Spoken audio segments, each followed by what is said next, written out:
Welcome to another episode of the Aliens and Cowboys podcast. I'm your co-host Garrett. With me tonight, as always, Nate and Joe. Hey guys. Yo. Tonight we're going to be talking about Joker versus Joker, specifically Jack Nicholson versus Heath Ledger, who we think is more representative of the Joker character, who we like more, and just kind of go into the nuances and really more in-depth dives of each character. Before we do that, customary, gentlemen, anything new to go on this week? Enjoying season 16 of Diablo. Not doing so hot, but really enjoying it and making a little progress. Yeah, if you guys have any cheat codes, let them know. He needs that. Definitely. Please do. How about yourself, Joe? Anything new? Yeah, nothing too new. I dabbled a little bit more with Red Dead, of course. I know we talk about that, I think, every episode. But I actually busted out Skyrim again, too. Was talking with another one of my friends and hadn't visited that in a while. So downloaded that again. I've been having a good time with it. Nice. One thing I was going to say, I don't know if any of you guys are big fans of Sopranos. I'm a huge fan of that show. It's actually my favorite show of all time. They are doing a prequel movie in HBO with David Chase, the director. It's going to be a prequel series to the Soprano household, so it's going to kind of follow Tony's dad. Tony Soprano's will be a child in this, or at least a lot younger in this movie. They just casted James Gandolfini's real son, Michael Gandolfini, to play him, which I think is really cool. They really look kind of similar too. If you could definitely see that resemblance, right? So that's going to really be kind of nice. So I'm looking forward to that. If you've not seen Sopranos, again, it's probably the best show of all time. Go out and give that a watch. Nate and I started The Norseman on Netflix. Hilarious. It is great. If you haven't seen that, it's a Norwegian show. It's a spoof of Vikings, essentially. Yeah, essentially. And man, it is just over the top ridiculous. Right up my alley as far as comedic performances. Yeah. Can't name any of the actors or actresses, but they do a really good job. They definitely do. So check that out. We want to get to listener feedback with that. Some of the things that I heard... I'll get to my feedback in a second. Joe, you said you had some listener feedback? I did, yeah, actually. One of our listeners brought to my attention during one of the remake/sequel options I brought up was Treasure Island during our last episode. He did point out the fact that Starz had made a show already. It came out a few years back. I believe it ran for 3 or 4 seasons, I want to say, called Black Sails. And it was a direct prequel to the Treasure Island story, following a younger Captain Flint, Long John Silver, and their various escapades. So kind of Game of Thrones meets the high seas in a way. Yeah. Was it successful? I think overall it was. I did actually watch the first season. Okay. It was good. I enjoyed it. For the kind of remake I'd envisioned, I was thinking probably along the lines of that PG-13 rating, which Black Sails definitely swings toward the hard mature rating, just as a warning for any of our potential listeners here if you're going to go check that out. Yes. But it was an entertaining show, certainly. Surprisingly, a lot of Starz shows do that. I know Spartacus was extremely bloody and with a hard R on that one. Definitely. So that's good. Some of the listener feedback I heard, people really enjoyed the discussion on Wild Wild West. They didn't really specify if they thought that your lead or my lead would have been better as far as choices. As far as Master and Commander, I had people skip that. Sorry. They do think that we drug you on that section, so sorry if we were a little too hard on that for you. But I had some people also say they haven't seen a King Arthur movie in a while, and then they were going to go check that out. And I think that overall they really enjoyed that episode. So, some first-time listeners, too, really, this was their first episode, and they really liked it. Very cool. As far as my feedback, I haven't gotten any, which I can only assume is that I'm right on everything that I say on this podcast. But if you disagree, feel free to hit us up. But I'm still waiting on that corrective feedback. Yes, if you're listening, Nate's wife, go ahead and give him that feedback. For that one time where I confused our N64 for her N64. We did bring it to Nate's attention on his pronunciation of council versus console. Very true. So he will get that corrected for all the listeners out there. Tomato to me. Yes. Anyway, so to what we're doing tonight. Again, this is going to be Joker versus Joker. We want to kind of set the premises. We are holding this discussion to the movies. This is Tim Burton's 89 movie and Christopher Nolan's, I don't know, is it 2004, whatever year that came out, movie, Dark Knight. I bet 2008. Oh, it is 2008. You're right. Sorry. No, that's all good. You're good. I know that there are other iterations of the Joker. We're not going to dive too deeply into the comics. We're not going to touch on the Gotham TV show. We will briefly have a kind of a mention of Jared Leto's performance and what we expect from Joaquin Phoenix going forward. So again, those two aren't going to really play into this discussion. We are going to discuss Heath Ledger, Jack Nicholson. So gentlemen, to start, I would like to know and set the preface for, what does the Joker character mean to you? And when you think of the Joker, what does he represent? I'll start off that one. To me, the Joker is the kind of this complete anonymity and kind of the worst in individuals as a whole. Just complete chaos. There's no true motivation other than causing people harm, discomfort, confusion, and chaos with it. And I'll tell you my vote right now. It's for Heath Ledger and the confusion that he causes. But I'll turn it over to somebody else. Yeah, fair enough. I think that's a good assessment, and I would also agree with you in terms of the Joker being a great representation of chaos, of anarchy. And I think that's a way that he's definitely able to push people to their limits, trying to get them to break and essentially turn on their past selves in a way, become a darker mirror version of perhaps who they once were. So I really like that approach, and how he's always a consistent foil to Batman as well.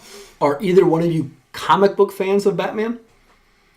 No, I can't take credit for reading the comics. Yeah, I'm, once again, not an authority on the comics where that comes into play. I've read a few throughout the years, so I know there's so many different interpretations of the Joker. So I'm glad that we are going to narrow the scope of that to these two movies in particular, because we could have a whole series of podcasts on different Jokers and how they impact their various worlds that they're put in. So Sure. So to go off you guys, I personally also side with Jack Nicholson on this, and so that's going to kind of be nice that we have this differing opinion on who we think represents the Joker. To me, the Joker is first and foremost a clown. Like, when I see him, obviously his depiction is he is a clown, whether it's makeup or whether it's chemical. I see somebody acting like Jack Nicholson almost, and we'll get to this debate later, whether he's actually crazy or if he's just calculating. But with Jack Nicholson's character, I see him as being actually crazy due to that chemical imbalance, and kind of acts more outlandish, a little bit more comical, like a clown versus like a calculated madman. Yeah. So personally, that's what I think of the Joker when I see it. Again, not right or wrong. This is not going to be a debate tonight on who's right or wrong. We're just going to discuss this.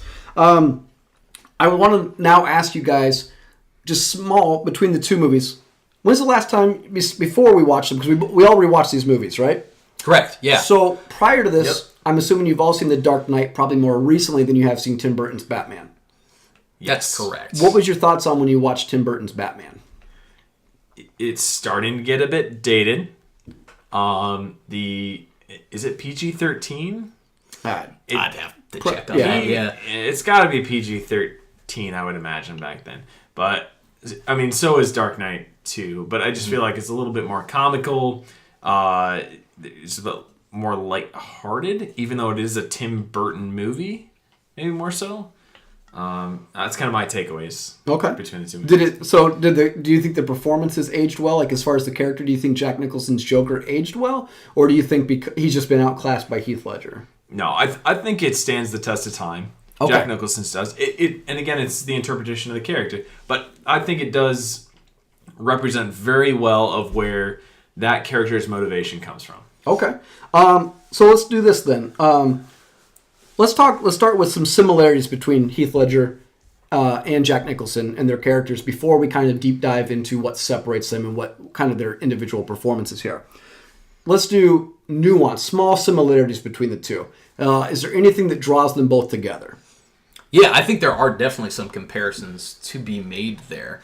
Some of them are actual, just almost visual, I wouldn't say copies per se, but there's definitely some nods to the pre-existing movie. I don't know if that was on Christopher Nolan's mind when he filmed it. I have to imagine it was. I mean, he would have been familiar with Batman, the 89 version. So you have a number of different things. I know, Garrett, we'd been talking about this earlier in regard to the flying at the Joker or driving at the Joker. So yes. I think this scene was very similar in a lot of ways, where the Joker's on the ground taunting Batman. In Yes. the 89 Tim Burton film, it was Yes. Joker on the ground while Batman was flying at him. Yep. In the more recent film with Heath Ledger, of course, and Christian Bale, it's Batman driving toward him on his motorcycle, and Joker's taunting him in very similar fashion. Just he's going, come on, do it. So, Joe, as the Joker's going towards Batman on the motorcycle, right? And obviously you have Batman going towards Joker. The Joker pulls out like what looks like a 6-foot handgun. Yeah, that's right. Right? Yeah. So who's dealing with Batman was better?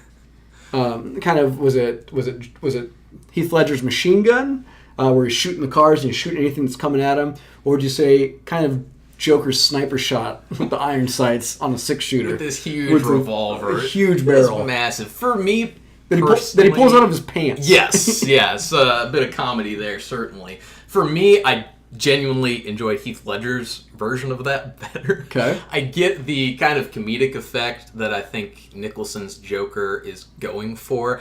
What honestly hangs me up on that scene, and this is probably nitpicky or more so than it needs to be, but Batman's in his plane, and he's firing at the Joker, and the Joker pulls out the gun, and it's one shot, and it brings down the plane. So, I don't know.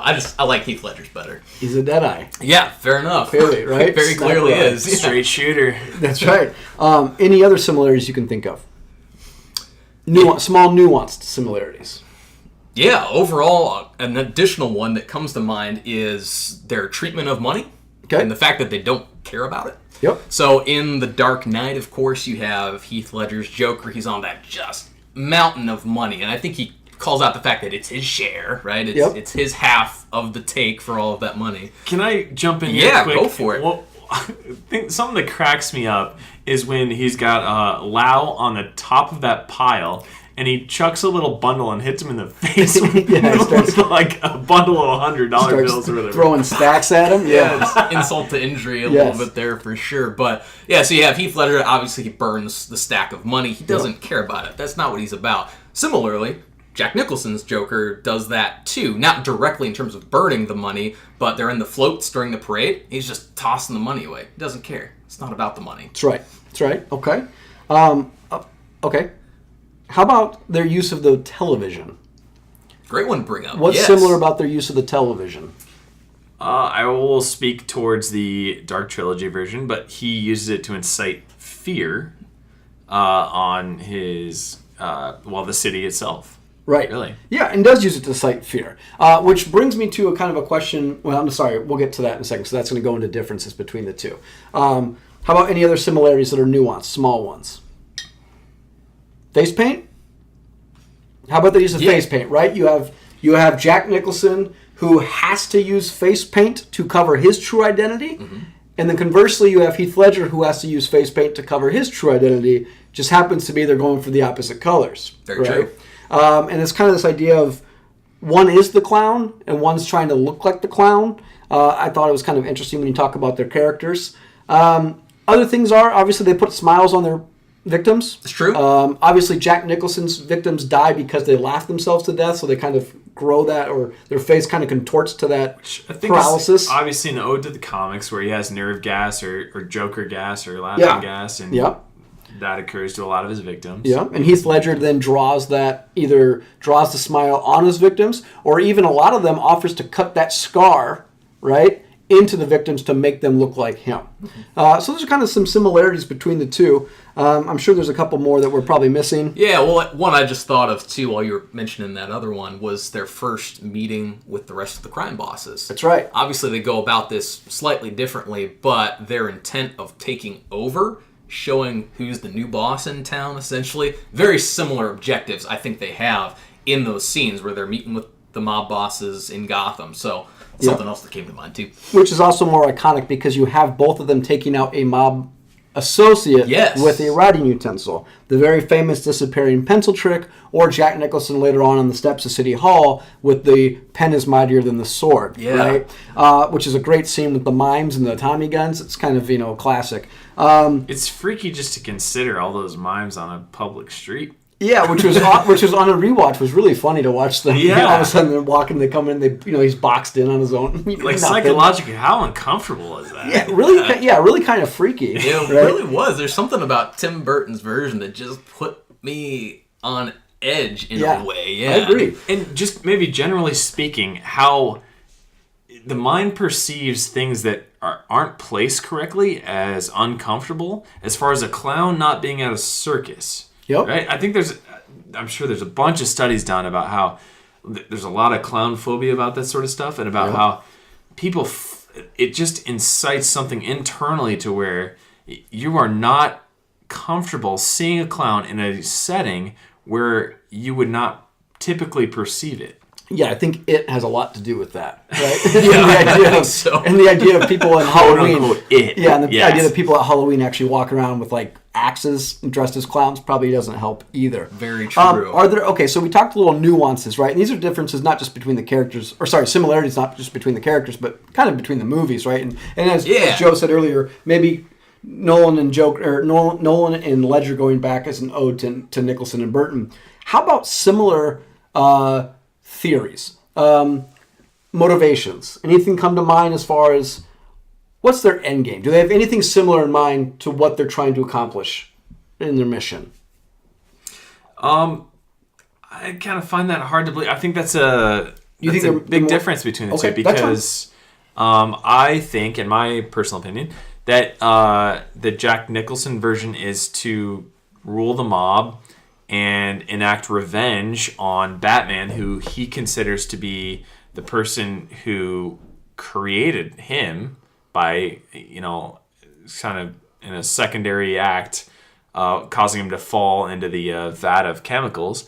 Whereas the Joker is more of a product of, the immovable object versus the unstoppable force type situation. Okay. I don't know. And we'll get to key differences here in a second, so hold on to that thought.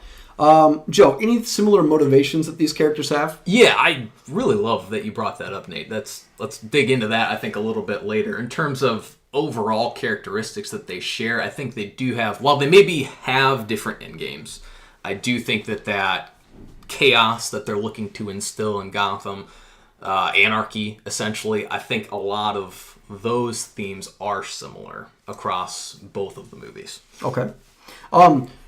So moving forward then to differences. One key difference between Heath Ledger and Jack Nicholson's representation is their origin story. So Jack Nicholson has an origin story built into his film. We don't know Heath Ledger's origin story. What do you guys theorize is Heath Ledger's origin story? I'll start off with that one. I don't particularly care what his origin story is. It's more of a development of the Batman storyline, which is a huge difference between the original 1989 Batman and the new Batman trilogy. But, I think it owes him, it doesn't do him any justice, I guess I'll say, to really understand where he comes from with an origin story. Because the anonymity really does well with his character, because you don't need to know his background as long as you know the character himself. He's trying to instill chaos, and what doesn't matter, where he grew up, who his parents were, anything along that sort of lines, in my eyes. Do you buy that, Joe, that he doesn't need to have a backstory? Like, that we don't, as an audience, need to see it? I would agree, as an audience, we don't need to see it necessarily, because as he exists in that movie, in The Dark Knight, he does everything he needs to as a villain. We don't necessarily need to know the backstory. That being said, I have considered some options for that too, because the part of me that's curious about that, like, well, how did he arrive at where he's at? It doesn't necessarily need to be in the movie, but very clearly, I think he's had a very traumatic past. He makes it up at various points in the movie for how he got these scars, right? He brings up a couple different versions, so he's clearly just kind of lying about this or making it up as he goes, but something bad happened. I've seen, I can't take credit for this one, but I've seen other theories out there that he actually maybe has some military background as well. So that could certainly play into it. Some of the things they used as evidence was how he's able to use some of these heavier firearms, of course. He seems like he might have some training. He acts very chaotically, so I won't say he's very calculated with how he uses these weapons in every circumstance, but there is something that could be said for that argument, too. Okay. I agree. He's a very unreliable narrator, which we can address in a little bit. Yeah. As far as what he says his backstories are, right, or what his motivations are. Yeah, right. But I agree. He seems like a guy who would have military experience, suffering from PTSD. How much of his backstory is actually true, as far as scars, as far as childhood, as far as his wife? I don't know, because the problem with me is I know that we don't need to know the character's backstory, but when we show up at the bank robbery scene, which we're going to get to as far as character reveals, right, and we finally see the Joker for the first time, I think we're missing something, though, because all of a sudden, how is a random person that's supposed to maybe not have military training that we know of supposed to all of a sudden put the city in a stranglehold? Because we don't know that he has a following at this time. He has a couple guys that he obviously kills them off very quickly in the opening scene, or has them basically kill each other off. So we don't know what he has for a following, whereas conversely, Jack Nicholson has the base that he's in the mafia, he's the number 2 guy, he's kind of sleeping around with the boss's wife or girl behind her back, and so he has that following. And so he's able to kind of use that cornerstone of a crime syndicate already in place to basically keep that stranglehold. Heath Ledger, we don't know what his base is. We know he has followers later. But I agree. I think that he has to have military training. Now, I will also say, and Nate and I discussed this a lot, he gets his butt kicked every time he fights. Yes. For a guy without military training, right, or with military training, he can't fight, right? He can't fight when they're in the fundraiser event, can't fight. At the end, he can't fight either. So yeah, Maggie Gyllenhaal gets in a cheap shot. Yeah, so I don't know if they do justice to the character that he has military background. But again, explosives, weaponry, tactical, layouts for things. I mean, he's very calculating, which gets me to their motivations as far as why do we trust that? Okay. Jack Nicholson's character has to be considered crazy, right? Like, psychotic due to chemicals. Do we agree to that? Or do we think he's just... What do we think makes Jack Nicholson tick? Overall, I think it might, not take the easy way out here, but it might be a combination of things. He very clearly did have power prior to becoming the Joker. So he, just as you mentioned, he has this base that he can count on in terms of how he then behaves. I think it's a way for him to secure more followers. So he might be ramping things up a bit, leaning into this persona, just as Batman does, right? We know that Bruce Wayne is very different from Batman and how he operates. So that Batman being a figure essentially for justice, I think Jack Nicholson's Joker is maybe leaning into the opposite. But I very much, of course, yes, think the chemicals had something to do with it. Yeah, I think just given a criminal mindset and the gray matter that has to do with like your inhibitions to like neglect morality whatsoever, and the chemicals just push them over the edge to where there's zero morality. You do what you want to do, and that sort of thing. Yeah, well, what's kind of interesting between the two is Jack Nicholson can't really hide who he is. Can't. Right? Yeah. His smile is stuck, even though Heath Ledger's is clearly locked in place as well, right? But his coloring is clearly locked in place. And he has to cover that and hide his true identity, right? And so when he's unwrapping... That's one of the biggest differences. Yeah, when he's unwrapping his surgical bandage, yes, he clearly sees it and he cracks. And I think that's kind of what it is. Not just maybe being... he betrayed by his former boss. Maybe that plays into it. I don't know. It could play into it too. Yeah, he doesn't seem like he's one of those people who's very nostalgic. Basically nostalgic to that stuff. So he might not care. But he obviously cracks when he sees that this is who he is. This is what he looks like because he's very vain. In the very part of the movie, he dresses nice in those suits, loud suits, right? He's got a very attractive girlfriend. There's a comment from his girlfriend that says like, "You look great" or something when he's looking at himself in the mirror, and he goes, "Did I ask you? I know." Right. Yeah, he's very vain, right? He's very vain. So he turns into this, this look that just obviously might crack him. Conversely, then going to Heath Ledger, is he insane? I'm going to argue he's not insane at all, and he's extremely calculated. I think so too, and I think it's kind of a facade, even though I am on the Heath Ledger bandwagon, and I think he's the better of the Jokers in the situation. I think everything he does is calculated. However, on the surface, it may not mean so much to you as you view it. Well, he likes to talk that he has no plan. That he's a dog chasing a car. If he caught the car, he wouldn't know what to do with it. But I call BS on that. There's multiple parts of this movie that he clearly has plans. The bank robbery... And contingency plans, correct. too. This bank robbery is extremely well thought out. A way to eliminate everybody, up to including a bus time schedule coming through. Right? How about at the end with the social experiment? You clearly have to plan that out. He's reading from cue cards, right? He's reading off of his statement. To calculate to get all the cops to be able to be corrupted enough, he has to calculate that. He's not without a plan. In fact, he's very much to plan in to control. Try to get Harvey Dent and capture him, and have the contingency plan to get caught in the process, and then have a backup plan again to then escape from that imprisonment. Yeah, there's clearly plan after plan after plan. Right. I think the thing with him is, and Joe, I'll let you jump in here in a second. Sure. He's not a reliable narrator, right? We can't tell what his backstory is. We don't know what, he tells everybody a different story every time. Mm-hmm. He says that he doesn't know what he's doing. He's out here just to introduce chaos, right? The dynamite, gasoline, and TNT are cheaper than anything else, and that's all he wants to play with. But the reality is, he's very much in control. And I don't really know, outside of obviously the explosion with Maggie Gyllenhaal and Harvey Dent, is he really using a lot of explosives anywhere else? I know that he sets the bombs at the end, but a lot of it's just simply handgun, right? Handgun, shooting gun. I would say there's a lot of explosives. The hospital. He I'm sets sorry, all the charges you're right. at the I forgot hospital. about He's that. got the charges on the boat. He's got the charges that blow up, Which- Rachel and Harvey Dent, and it's So that seems to be his go-to. So I'll take that back. I'm wrong on that one. That he utilizes explosions.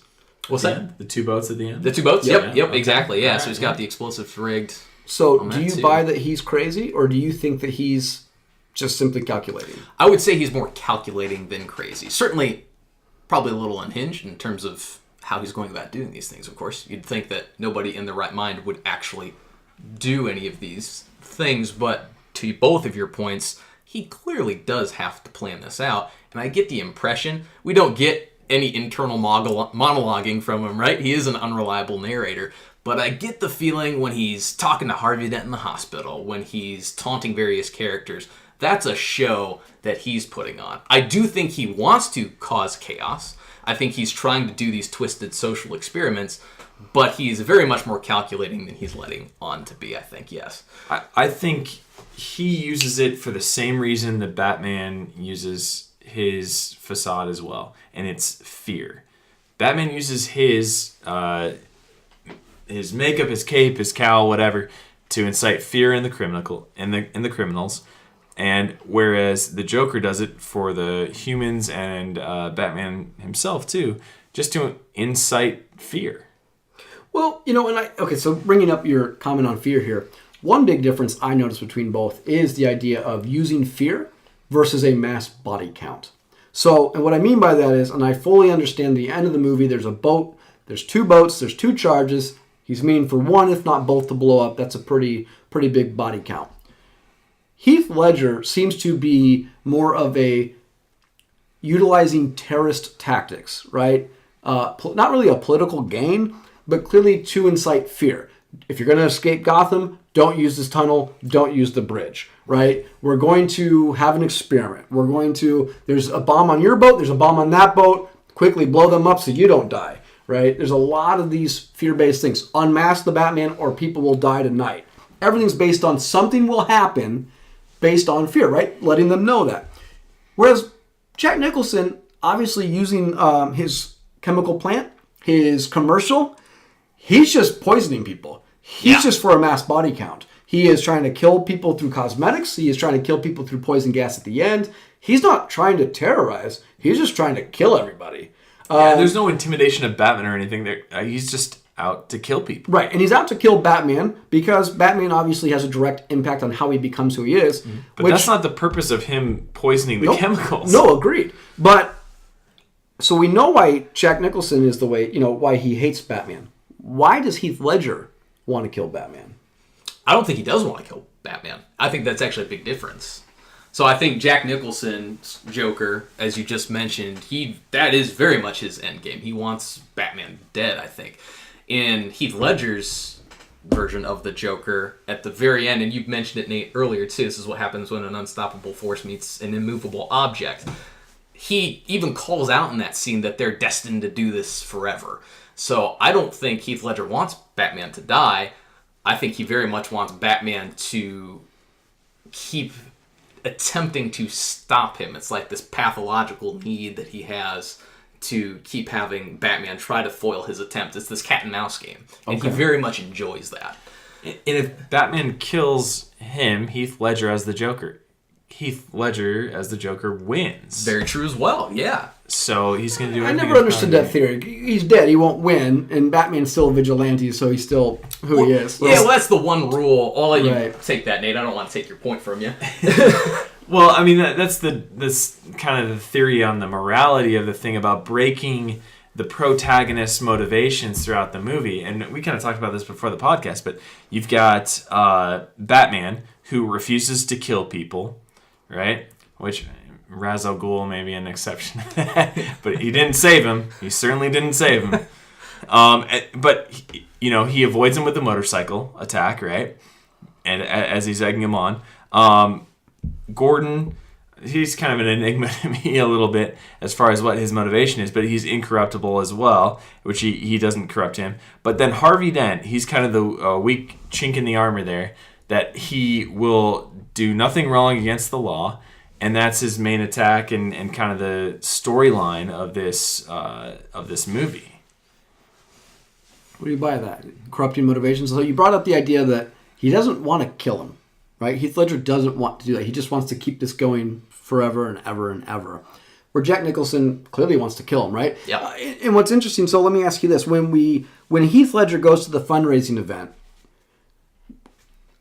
Bruce Wayne is already hiding, right? He's already getting to his panic room or whatever it is to dress up like Batman. Would Heath Ledger have potentially killed him? Do you think he'd know who Bruce Wayne is? Oh, do you think he knows Bruce Wayne is Batman? No. Do you think that Heath Ledger's Joker would know who Bruce Wayne is? Oh, I think so. Okay. Yeah, I do think so. He shows up at that fundraiser. I think even if he doesn't watch the news every day, he would know who Bruce Wayne is. Okay. I think he's such a prominent figure in Gotham that most people in passing, if you'd mention Bruce Wayne, be like, oh yeah, that filthy rich guy. Do you think he'd kill him? Not knowing he's Batman? Not knowing he's Batman, yes. Okay. If it furthered his motives, Okay. if it got him the end result he's looking for. Once again, the caveat there being, yes, not knowing he's Batman. If he did know Bruce Wayne was Batman, no, I do not. Because it reminds me, it brings me to the point of Jack Nicholson's Joker runs into Bruce Wayne towards the end of the movie, just flat out shoots him. Yeah, right? straight up. When he grabs the fireplace poker and says, "You want to get nuts? Let's get nuts." Mm-hmm. He just pulls out the gun and shoots him, right? And gives the famous quote, and the quote is, "Do you have to help me out on this one?" The dance with the devil. On the moonlight. Yeah. Okay. Absolutely. Yeah. So, go ahead. So doubling back on the kind of the inception of the character itself, and you hear him say that same line before he kills Bruce Wayne's parents, right? Right. I am not a fan of that and understanding at least the comic book creation of the character, because it's not, as far as I know, it's not the Joker as the criminal, the street level criminal that kills Batman's parents in that. Well, but that I think would also lend to having this. This is almost like it's destined to be these two to go at it, right? That as a child, he becomes Batman because of the Joker. Similarly, the Joker becomes him because of Batman. That plays really well. Yeah, yeah. And so No, I was going to say just from a script writing perspective, Yeah. I think they were going for that end message Yeah. there. I think it all led to that point. Just, I know we're trying to steer clear of comics. I think you're right. Everyone listening, certainly call us out on that if we're wrong. I do believe original comics interpretation was just a random guy, I want to say, who ends up killing his parents. But anyway. Okay. Joe Chill, probably like in the trilogy shows. But anyway, yeah. Okay. Please correct us if we're incorrect. I'm sure people will give us plenty of feedback on this one. Like, you left off Jared Leto? Well, we weren't planning on covering him. So yes. Okay, let's go to first time meeting the Mafia. So Jack Nicholson already has a seat at the table, right? Because he is a member of that Mafia. Yes, that is true.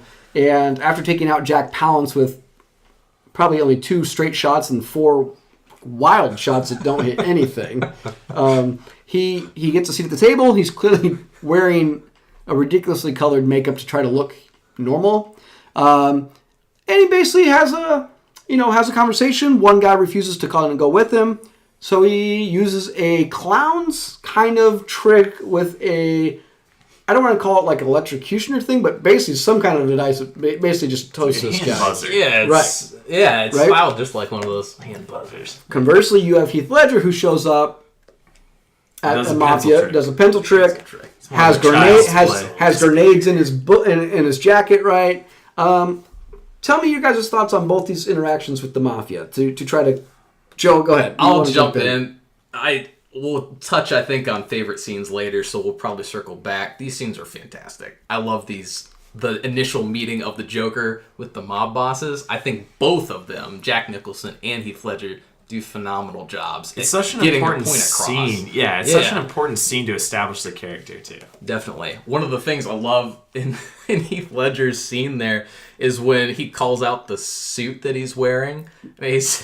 He says, by the way, the suit, it wasn't cheap. You ought to know. You bought it. I love that. Yep. Just he's establishing his authority by pointing out the fact, yeah, I stole all your money. What are you going to do about it? Speaking of that scene, though, there's a very interesting part where he keeps saying, "You're crazy."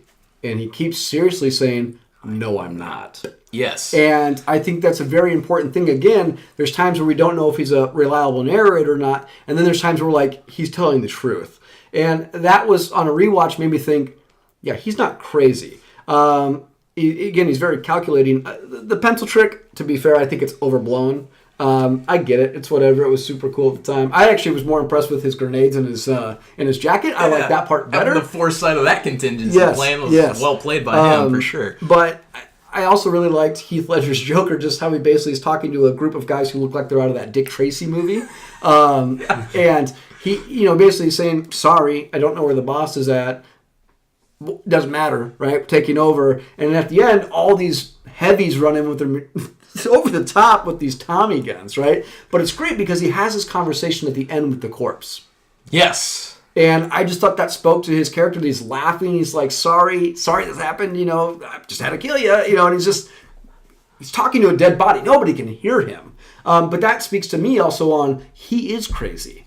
And I think that's a pretty big difference. That's a very good point. There's no one sitting there watching him do this. He's doing it on his own, talking to a dead body. Yeah. And I think that again, just separates them both. How about, who has the best quote? Oh, between the two? Between the two. Or let's just go with, I know there's multiple quotes. Yeah, definitely. So, my personal favorite was Jack Nicholson's surprise, "Never rub another man's rhubarb." I thought that was great. I didn't know he said that. I hadn't seen it for a long time. I thought that was a great scene. So what scene was that in? Can you I believe that's the one where it might be the one where he's at Bruce Wayne, or no, he goes to Vicky Vale's apartment, I think, and Bruce Wayne's there, but he's hiding, and he comes out the end, and I think there's an interaction there. Personally, I believe that's what it was. I thought that was really great. Also, I really enjoyed in the Gotham Museum when he gets the water thrown in his face. He plays melting. Yeah. I thought that was really great. That was really and he great. just turns and says, "Boo." I thought that was, it's not really a quote, but I thought that was a really great performance there.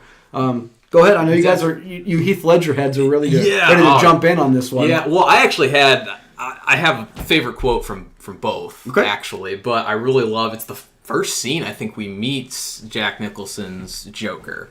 And during one of those first scenes where he's watching the news, and he mentions about Gotham, decent people shouldn't live here. They'd be happier someplace else. I love that. Since it's at the beginning of the movie, it helps sets the tone a little bit as well for what's to come. Heath Ledger, though, my favorite quote from him is also in that mob meeting, that scene where he introduces himself, essentially, where he says, if you're good at something, never do it for free. Okay. I love both of those quotes. Well, okay, so Just like people with snowplows here in the Midwest recently.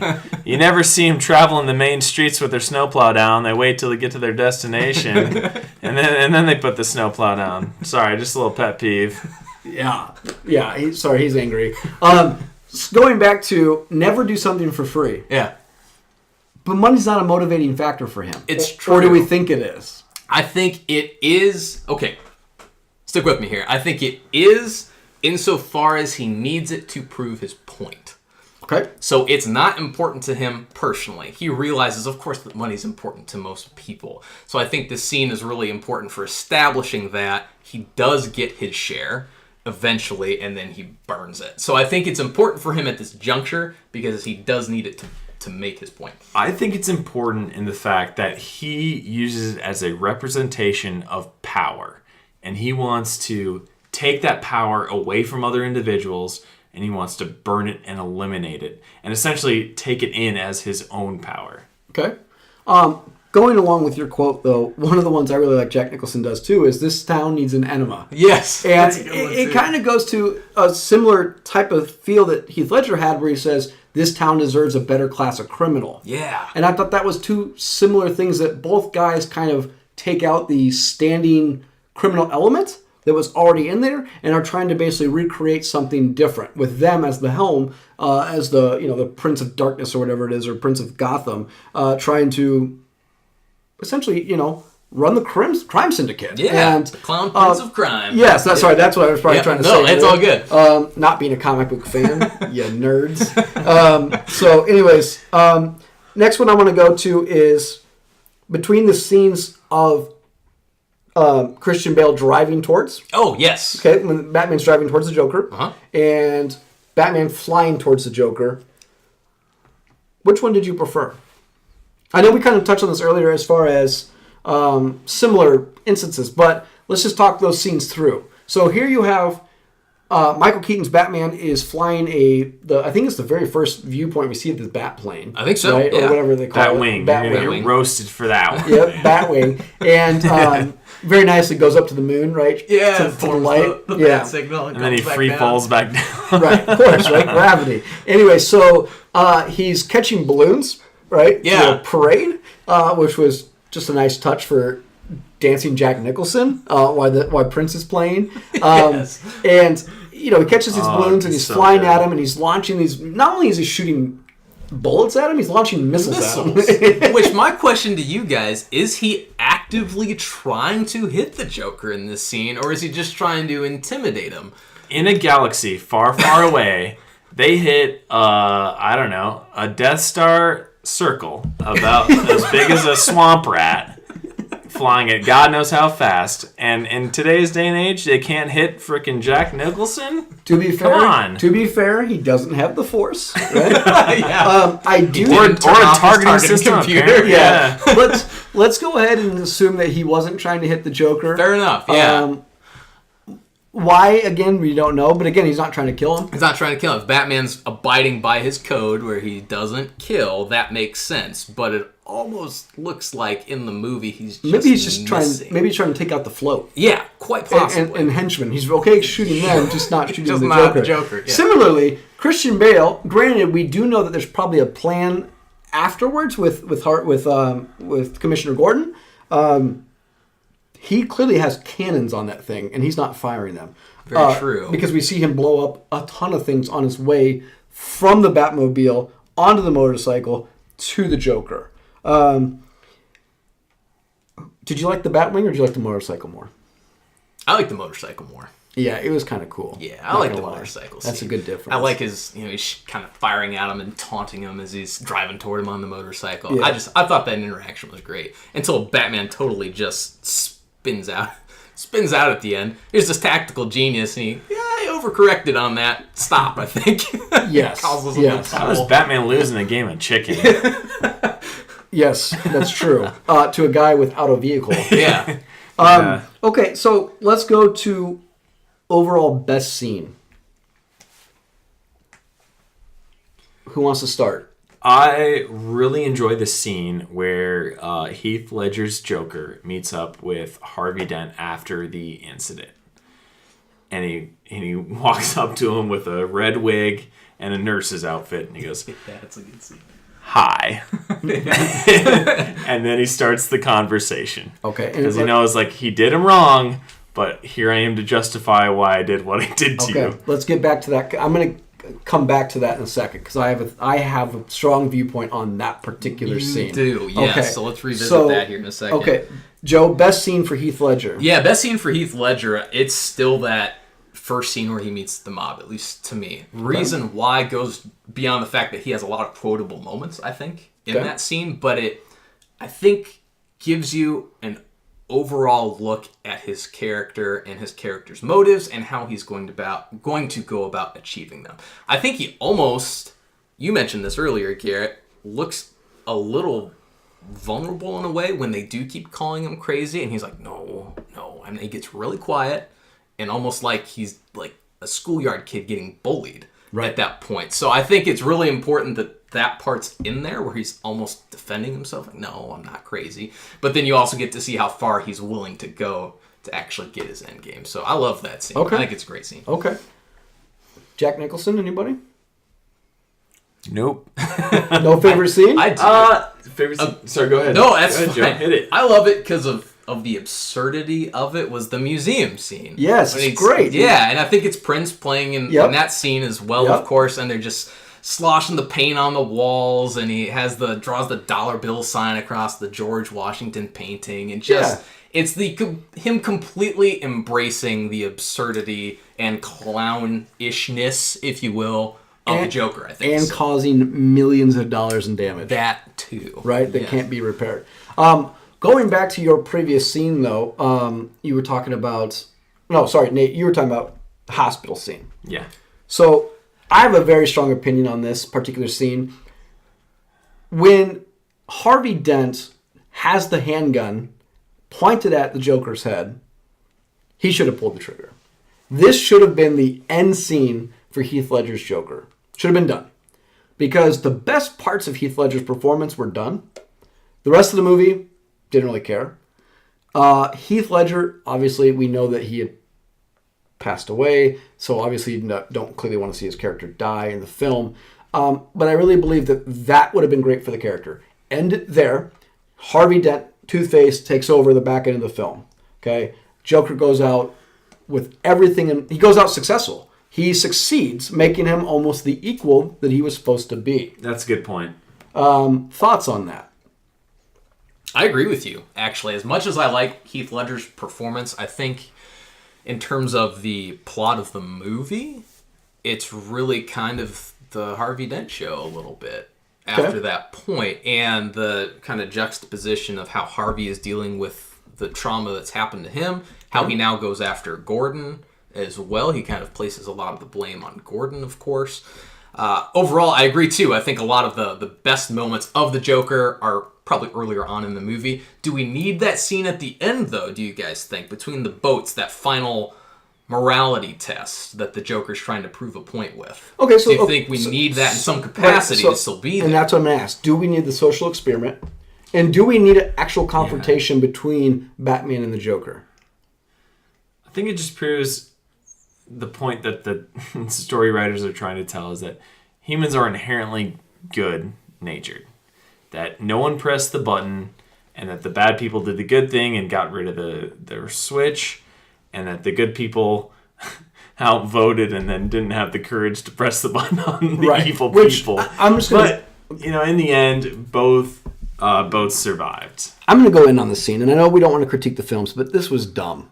So why and I know they kind of preface it by saying they were worried that something would happen at Blackgate Prison and that all the prisoners would somehow be able to get out, which, again, the Joker he's not Bane, right? He's not that tactically sound with that much of a mercenary backing to actually, with tanks, go in there and basically, liberate the prison. Well, it didn't. Yeah, I'm assuming Gotham is like Manhattan, where you can lock it down. Right, which they do in the third movie. I'm trying to produce sound logic to the way the setting of the third movie taking all of the prisoners and putting them on a boat does not sound like sound logic. Versus, I don't even know, did you win a lottery to get on the other boat? It clearly doesn't house all of Gotham. So some people got on a boat and some people didn't get on a boat? Yeah, so not to be like an a-hole, but like priority-wise, if you have all these people on the Manhattan Gotham Island, and you're going to take all the people from Blackgate Prison, like, who is left on this island that you're like, hold on, we got to get rid of these prisoners first, and then we'll take you on the second coming of this boat. Yeah. That's kind of silly in my eyes, too. I mean, I think that the social experiment is dumb. Does it have deeper meaning then, Joe? I mean, they don't blow up, the prisoners don't blow up the innocents, the innocents don't blow up the prisoners. Thank God, Debo. Right. Yeah, I mean, obviously from a writing perspective, once again, I know you both touched on this, it makes total sense in terms of, even though this movie's pretty dark overall, so ending on a note, at least from there, ending on a note where, hey, everybody acted in everyone else's best interest here, essentially. Okay. They didn't blow each other up. I get it. You have that morality. Batman's proving the Joker wrong, finally, because the Joker's been making his point as he's going along. Batman finally gets to say, what were you hoping to prove? Do you think everybody's just like you? Obviously they aren't, because these boats are still, everyone's still alive that was on these boats. So I get it. I don't think we necessarily need it. I think, and I don't have a scene that would replace this, but I think we could have achieved a similar goal probably earlier on. Had a similar socially, if they felt compelled to include that social experiment part in the movie, you probably could have teed it up a slightly different way. But here's what I don't get. Let's say one boat blew up the other. That's self-preservation of defense. That's a self-defense mechanism. How is that a social experiment of some people taking out other people? That's just people saying, my life is in danger. I can save it. Right. I think they're proving, though, no one's life is better than anyone else's, though, because they're completely leaning into that by, here's a ferry entirely full of prisoners, which, once again, to both your points, how this series of events occurred, I'm not quite sure. But they proved that wrong when the prisoner himself, Debo, takes the controller and throws it out the window, basically almost saying we had our chance, essentially. You know what's funny, to your point, Garrett, is that I think they take a literal vote, right? Where they do. And they say, it's 397 to 100 and some odd, for everyone to blow up the prisoner boat. Yeah. And then no one has the balls to pull the trigger. Yeah. But, the vote is, 4-1 or, 2-1 or whatever it is. And it's we need to kill him. But no one will actually do it on the good side of the vote. Oh, I just like it when he hands out 3 pieces of paper and he's write down your vote. Yeah, write your vote on this. Yeah. Okay, go ahead. Oh, no, I was going to say, just because we brought up the hospital scene where you do have finally Dent and the Joker in the same room,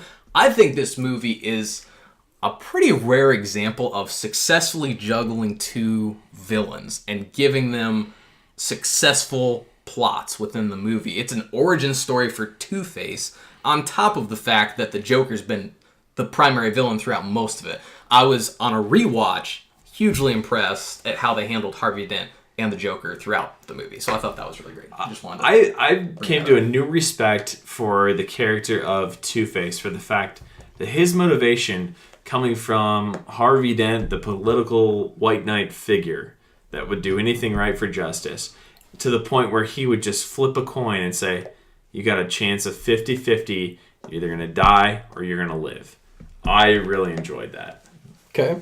The turning to the dark side. Okay. Each movie has I don't want to say a failed assassination attempt, but an assassination attempt or successful. The Joker in Jack Nicholson throws the feather pen or feather knife, whatever it is, into the guy's throat, the mob guy's throat, right, on the stair steps with the mimes. Mm-hmm. I think he kind of blends in a little bit. He's dressed as a clown. I mean, he's not dressed as a mime, but nobody would probably pay him attention. How does nobody see Heath Ledger with scars 4 inches wide on both sides of his face, standing very close to the podium, probably the first or second cop from the podium? Nobody recognizes a guy with wicked scars on his face. I think overall they had to make this moment happen for the That's a cheap answer, but to get him in place for that. But beyond that, he has had the makeup on for so much of this, and I don't think anyone would necessarily confront someone else about. And that's not necessarily. You'd have someone. That's not the first thing you ask is, "Hey, how'd you get those scars?" Yeah, exactly. I don't know, but even Batman's biometric scan didn't do shit to recognize his scars. To be fair, though, it wasn't just him. There were 8 new cops out there that nobody seemed to know, which I had a problem with, right? And that's a movie thing. It's a movie thing. It could also, if you're looking to find an explanation within the movie, the corruption within the police department is rampant. Sure. They lean into that a lot, too. So it could quite simply be that so many people are in some capacity on the mob's payroll that enough people are looking the other way that it doesn't become an issue. You don't even question it at that point. Okay. Heath Ledger's most iconic scene, in my opinion, is the interrogation room, where he tries to convince the Batman, these are people that are going to eventually turn on you. You're kind of a flavor of the month to them. They don't really want you. They don't really need you. Similarly to you either die a hero or live long enough to see yourself become a villain. And that plays out a little bit more at the end of this movie, into the third movie. Yeah, obviously, he's on the run and he kind of gives it up. What are your thoughts on this, though, as far as this interrogation room, the conversation he has with Batman? Maybe I'll jump back to my favorite quote is when the Joker says, "You have nothing to threaten me with," because he just sits there and takes the punches and he doesn't care about the results, and he says, "You can do whatever you want to me. Here are the people that you care about, and you're relying on me to provide that information." Which is more evidence during the interrogation scene that he is military, as he says, "Don't start with the head." Right? Yeah. He could very well have been a military interrogator. And, they become woozy. I thought that was more evidence that there's something in his backstory. That's a silly scene, too. It's what? Sorry? That's a silly scene to, set up in real life. Okay, Batman, you go in the back. We're going to turn the lights off. Then we're going to bring in the Joker, and I'm sitting behind you. The logistics of it are just silly to me. But it is an awesome scene. I'm not going to try to downplay it too much. Yeah, I like that scene as well. I think it does a good job of serving how far Batman's willing to go at this point. He knows that the cops are not going to approve of what he's about to do, so he jams the door with the chair. Nope, I'm going to keep going. This is happening. And you see Gordon try to rush over to try and get in the room, but he can't, and then he just starts. Joker has a great line in that scene, too, where he goes, well, depending on what time it is, he may be in one place or multiple places. Yeah. Right. And it kind of downplays and plays a little subtly, but it's good. Did anybody notice Harvey Dent is in Tim Burton's Batman? Oh, that's very true. Billy D. Williams? Billy D. Williams, right. Yes. Which I would have loved to have seen him instead. I mean, I think Tommy Lee Jones did an okay job, but I think it would have been cool to see I thought it would be Billy fine D. Williams as actual Two-Face. Yeah. So, to both performances then. Let's go to their endings then. So Jack Nicholson dies. Okay, he gets thrown off of a building, essentially a clock tower. Batman doesn't catch him. Batman doesn't catch him, right? Heath Ledger doesn't die. Now I don't remember, so you can refresh my memory. Was Heath Ledger dead before the end of filming, or did he die before end of filming and they didn't want to kill his character, or do you think that they were trying to keep him around for a second film? I think it's the latter of those two. Okay. I don't know timeline-wise, but I do believe the intent was to bring the Joker back because in various other versions, the Joker is the antithesis of Batman, and they are the ultimate hero-villain combo, essentially, and they are meant to do this forever, which essentially that's what Heath Ledger's calling out to Batman at the end there. We'll go on doing this forever. Okay. So Heath Ledger obviously has the failed social experiment. Which horrible scene with Batman beating up all the cops, which just dumb. He can't fight, right? He has dogs. We know that dogs are somehow the weakness of Batman. It's his kryptonite. Yeah. Rottweilers. He throws them. An interesting scene, though, that I want to ask you about is the rotating camera.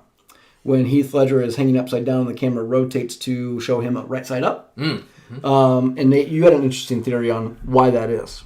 Yeah, so I kind of watched a lot of people's different theories on this, but I think the focus was that you think he's crazy, which is the interpretation of the camera being upside down and him being upside down. But as he continues to talk and discuss with Batman, you kind of see his viewpoint over what he's trying to communicate to Batman. And as he continues to do that, he becomes more and more right-sided to the point where he is upright, and to communicate his point that there is some logic and some sound logic to what he's saying here. So, I think there's a couple of different points throughout the movie that the camera angles and the camera viewpoints really play a part in what is kind of the subtle way of Nolan trying to communicate the tone of that scene in particular. Okay. Which Joker is more, how should I say, impactful? Who's more successful between the two, do you think? Gosh, that is just such a tough call because they both do such a great job. I think they bring the fundamental parts about that character to life on the screen. Okay, so let's take it this way then. Yeah, go ahead. Sorry. Why aren't they successful? Where does each Joker fail? What causes their downfall? I'll say the biggest criticism for Heath Ledger's Joker is that I think he does have very many moments throughout the movie where he shows there is sound logic and planning for every single thing that he does.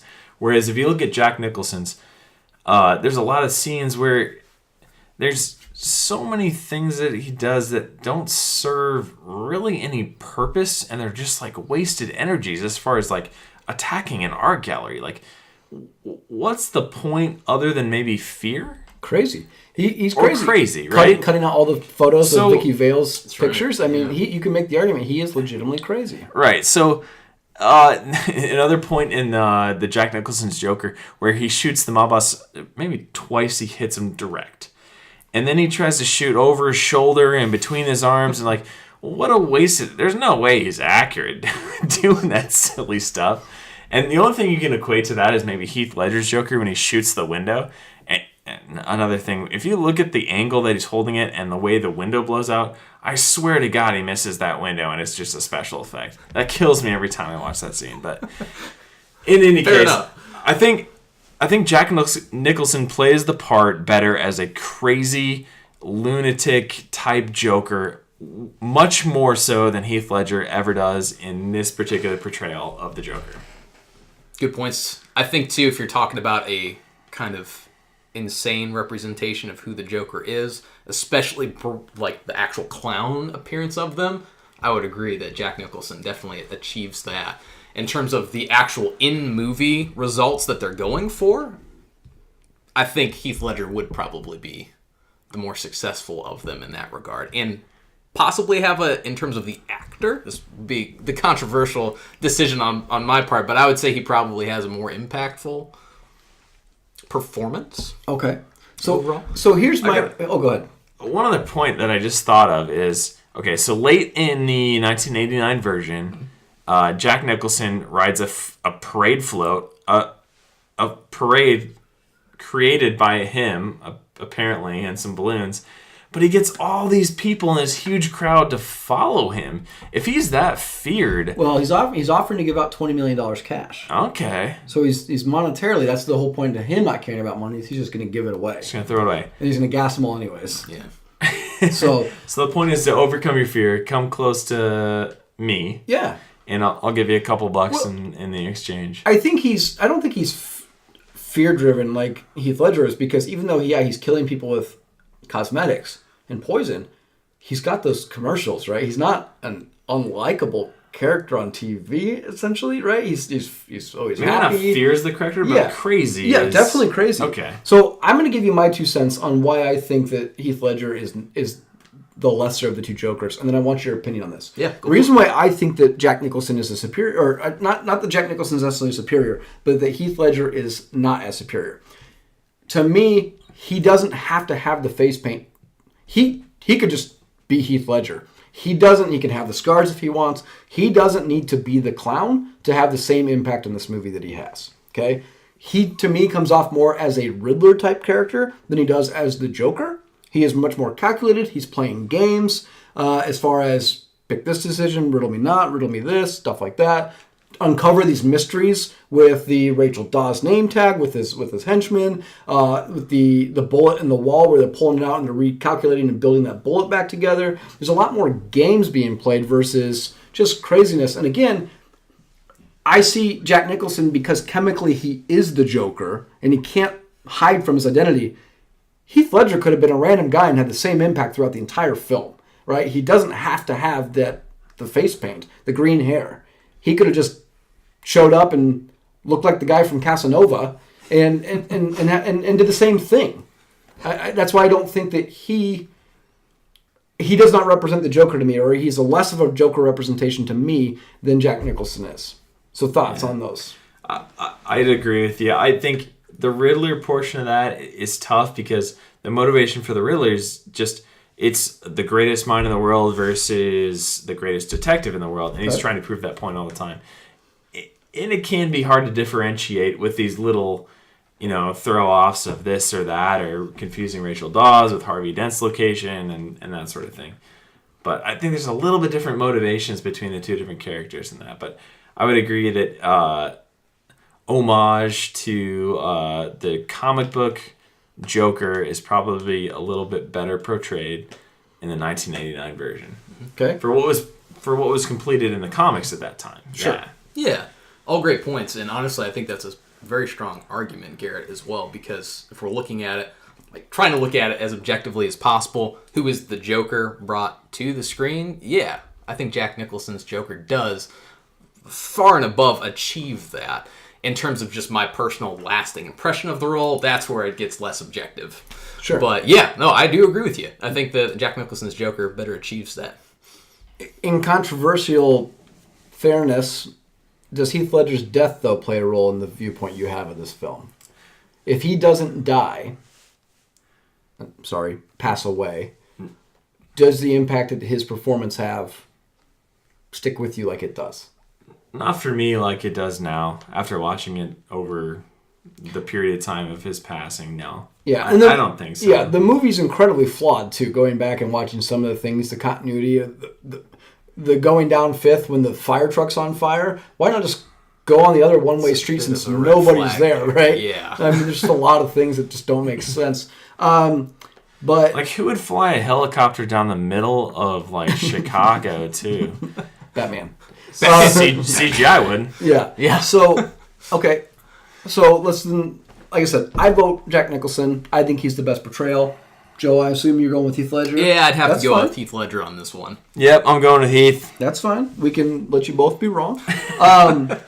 Before we end, though, I want to ask you guys, obviously we said we'd bring up Jared Leto. I've only seen Suicide Squad once. It wasn't a good film. I think I've only seen Suicide Squad once, too. What did you guys think of his performance? Well, I'll be honest with you. Both of you have seen it one more time than I have. I actually have not. Have you seen the trailer? So I've seen the trailer. Okay. I've seen the trailer for it. I'm actually going to take a step back because I can't objectively really give you an opinion. I haven't seen the performance in the movie. So. And I know he's not a main character of that particular movie. He's in the movie. He's partially there. I don't remember anything about him. It's pretty uneventful for me, too. Yeah. And from what I understand, they deleted like a lot of scenes from him. Yeah. Which he was a part of and then just got cut from the Suicide Squad movie. Well, and he clearly plays it very crazy, too. Not calculating like Heath Ledger, but very crazy. Even almost more crazy because it's almost like psychotic, drug-induced crazy that he's, basically on something.